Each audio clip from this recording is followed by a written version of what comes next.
Good morning, सुप्रभात। चौधरी मोटाराम मिल memorial college of education 500 nirvana के YouTube channel पे आप सभी का स्वागत है। आज अपनी कक्षा डीएलएड सेकंड सब्जेक्ट अधिगम के लिए आकलन की जो अपनी यूनिट थर्ड है वो करने जा रहे हैं। आज अपनी 30 यूनिट शुरू हो चुकी है। 30 यूनिट के अंदर क्या है कि आकलन का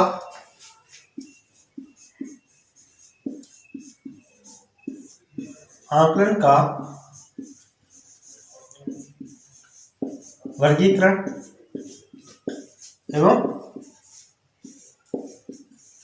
स्पष्ट पोषण, इस पे चर्चा करेंगे। अपनी आकलन आप अच्छी तरह से जानते हैं और वर्गीकरण से भी आप परिचित हैं और स्पष्ट पोषण भी जानते हैं कि आकलन करेंगे। आकलन करने के बाद में उसका स्पष्ट पोषण अपने को प्रदान करना है। तो आकलन का वर्गीकरण क्या है? दो प्रकार से किया गया है। एक तो क्या है उद्देश्य के आधार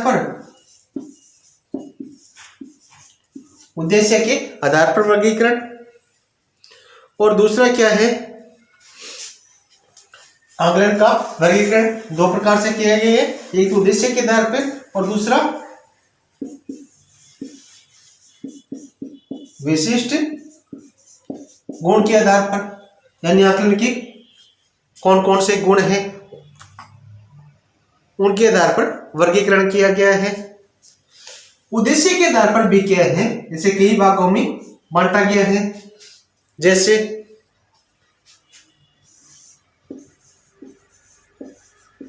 पूर्व सूचक आकलन, निदानात्मक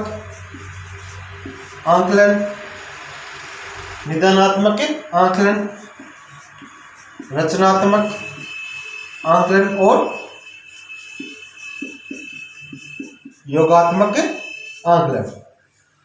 उद्देश्य के आधार पर ये चार प्रकार से बांटा गया, चार भागों में। और विशिष्ट गुण के आधार पर क्या ऐसे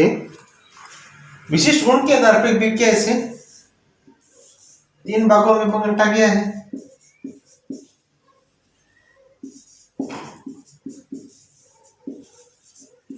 उपलब्धि के आधार पर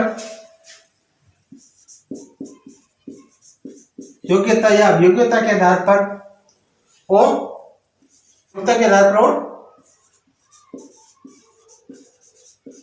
अभिवर्ती के आधार पर विभाजित किया गया है। तो आज अपने चर्चा करेंगे आकलन का वर्गीकरण का जो पहला प्रारूप है, उद्देश्य के आधार पर आकलन का वर्गीकरण। टॉपिक है उद्देश्यों के आधार पर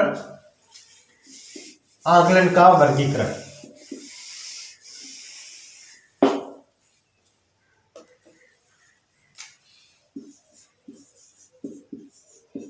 उद्देश्य आधार पर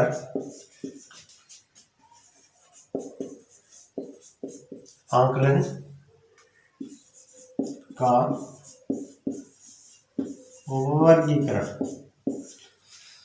उद्देश्य के आधार पर आकलन का वर्गीकरण। उद्देश्यों का निर्धारण क्या है जो किया जाता है, वह क्या है? कठिन कार्य है। सबसे कठिन कार्य क्या है? किसी कार्य का अपने उद्देश्य का निर्धारण करना। उसी प्रकार आकलन करना है तो किस उद्देश्य को लेकर के किया जाना है, यह निर्धारित करना बहुत ही कठिन कार्य है। इसके लिए शिक्षक को बड़ी लगन से और बहुत ही अधिक मेहनत करनी पड़ती है। पूर्व निर्धारित उद्देश्यों के अभाव में किसी भी प्रकार के उचित परिणाम को प्राप्त करना संभव नहीं है। कि उद्देश्य अपने पास में पूर्व निर्धारित नहीं होते हैं तो उसके लिए क्या है कि अपने कोई भी परिणाम प्राप्त अच्छी तरह से नहीं कर सकते हैं। उद्देश्यों को ठीक प्रकार से व्यवहारिक रूप में लिख पाने से पर ही एक ऐसी व्यवस्था आ जाती है जिसे हम शून्य की अवस्था कहते हैं, या कि पूर्व जो उद्देश्य को जो निर्धारित किए अपने, उनको क्या ठीक प्रकार से अपने निर्धारित नहीं कर पाते हैं, तो एक ऐसी समस्या आ जाती है जिसे क्या है कि शून्य की समस्या कह सकते हैं। यानी अपने क्या है कि कोई भी मार्ग आगे दिखाई अपने को नहीं देता है, ऐसी एक समस्या आ जाती है। ऐसी स्थिति से निपटने के लिए क्या है कि और अच्छे परिणाम को प्राप्त करने के लिए अपने को क्या है कि उद्देश्यों को पूर्व में निर्धारित करना और अच्छे प्रकार से उनको लिखना भी जरूरी होता है। इसी प्रकार क्या है कि अगर आकलन करने जा रहे हैं तो आकलनकर्ता के दिमाग में जो उद्देश्य है, किस उद्देश्य को लेकर किया गया है, किस युक्ति का चयन किया जाना है और क्यों किया जाना है, ये सब बातें उसके दिमाग में होनी अति आवश्यक होती है। इसके बिना क्या है कि वह अपने जो आकलन कर रहा है उसको अच्छी तरह से नहीं कर पाता है। शिक्षण के उद्देश्यों को निश्चित करने के बाद में क्या होता है, उन्हें स्पष्ट एवं वास्तविक रूप में परिभाषित करना होता है और प्रत्येक शिक्षण का उचित लक्ष्य छात्र के व्यवहार में परिवर्तन लाना ही होता है। ये तो आप जानते ही हैं। अंत आकलन की उद्देश्य निर्धारित वर्गीकरण के अंतर्गत हमें यह देखना पड़ता है कि हमें बालक के अंदर किस प्रकार का परिवर्तन लाना चाहते हैं या किस प्रकार का परिवर्तन लाने की अपने कोशिश कर रहे हैं। इसलिए क्या है कि जो उद्देश्य आधारित आकलन है उसको कई भागों में बांटा गया है। उसका प्रथम भाग है जैसे पूर्व सूचक आकलन, यानी पूर्व सूचक यानी ऐसा आकलन जो अपने पढ़ाने जा रहे हैं या कोई कार्य करने जा रहे हैं उससे पहले अपने को सूचना प्रदान कर दे, ऐसा आकलन करना है। जैसे कहते हैं ना कि बालक के बारे में पूर्व ज्ञान पता होना चाहिए, तो ये क्या है, पूर्व ज्ञान ही है, उसके बारे में पता करना है। बालक के पूर्व ज्ञान को पता करके उसका आकलन करना है।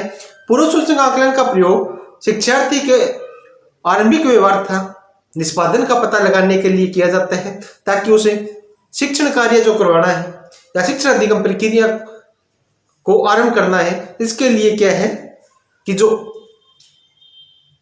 समस्या आ रही है उनके उत्तर अपने को प्राप्त हो सके। जैसे नियोजित अनुदेशन प्रारंभ करने के लिए विद्यार्थी के ज्ञान एवं कौशल का स्तर क्या है और वांछित ज्ञान या कौशल वो जो अपने पढ़ाने जा रहे हैं उससे संबंधित उसे ज्ञान है या नहीं है।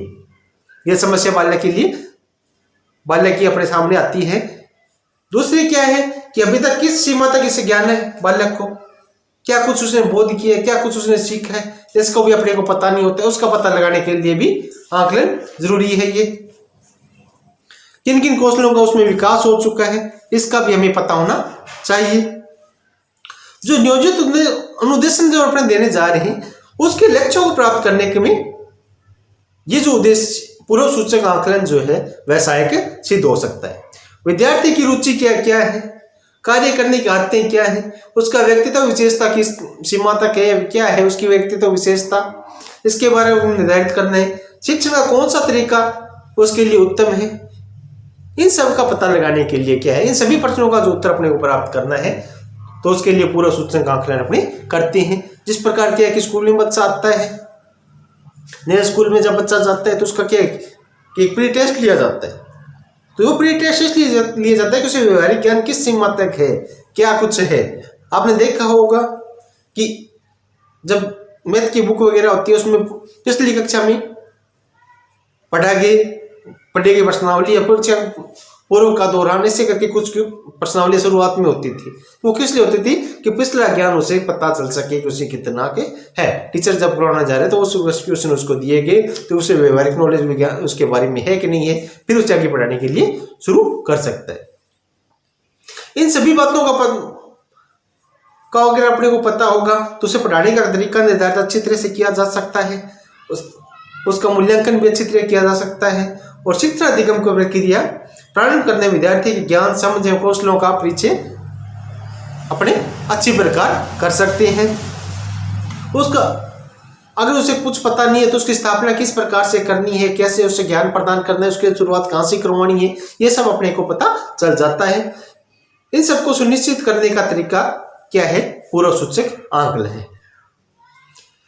और इन सभी बातों का पता अपने को लगाने में यही क्या है, लाभदायक सिद्ध होता है।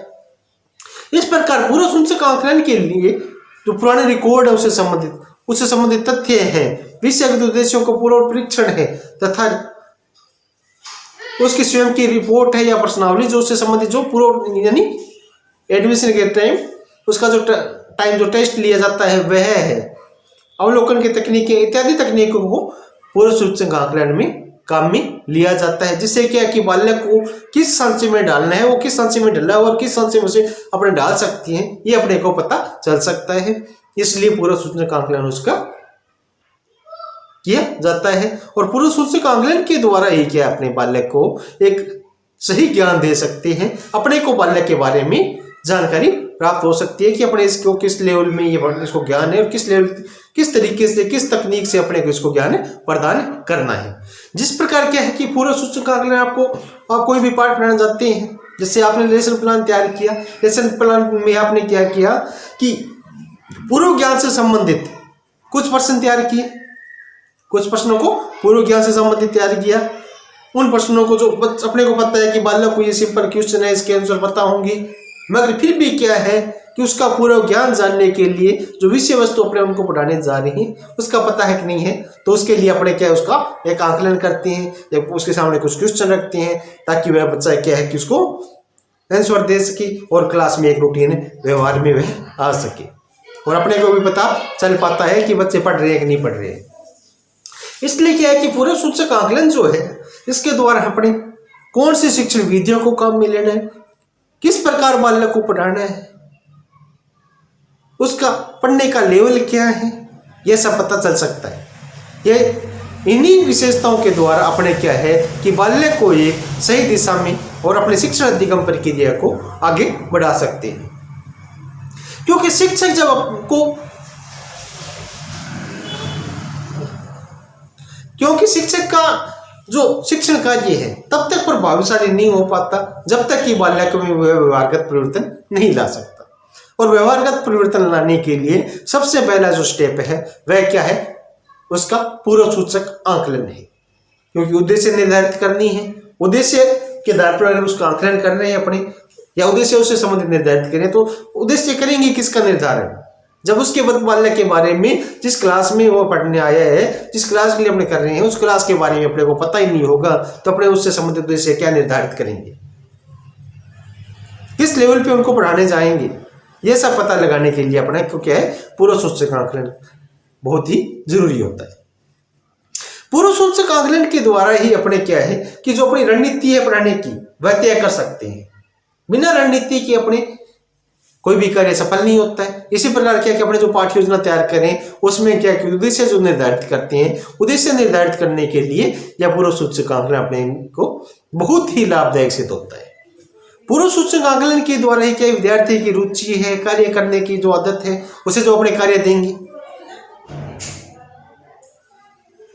पूर्व सूचक आकलन के द्वारा ही क्या है अपने को पता चलेगा कि बालक की रुचि क्या है, उसे कार्य करने की किस प्रकार की आदत है, तो उसे किस प्रकार के समूह में उसे जो अनुदेशन देना है, उसे जो अनुदेशन देना है या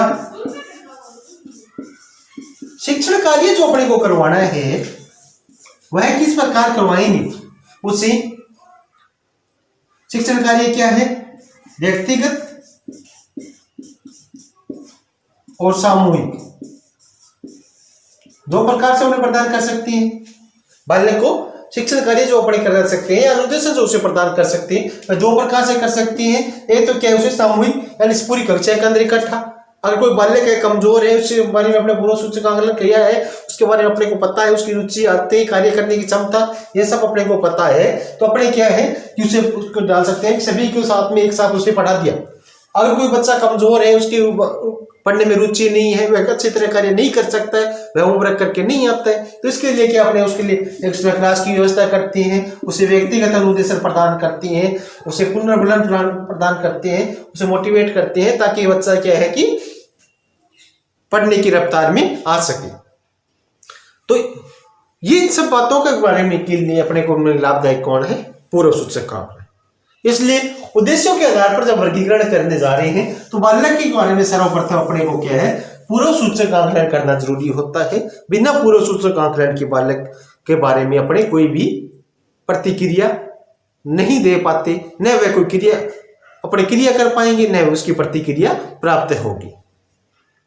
इसलिए बालक के जो भी कुछ सिखाना है उसके लिए पूर्व सूचक आकलन करना होता है। उसके अंदर जो कौशल विकसित करनी है, उसे क्या कार्य देना है, किस लेवल पे उसे बढ़ाना है, इन सब के लिए पूर्व सूचक आकलन बहुत ही लाभदायक है।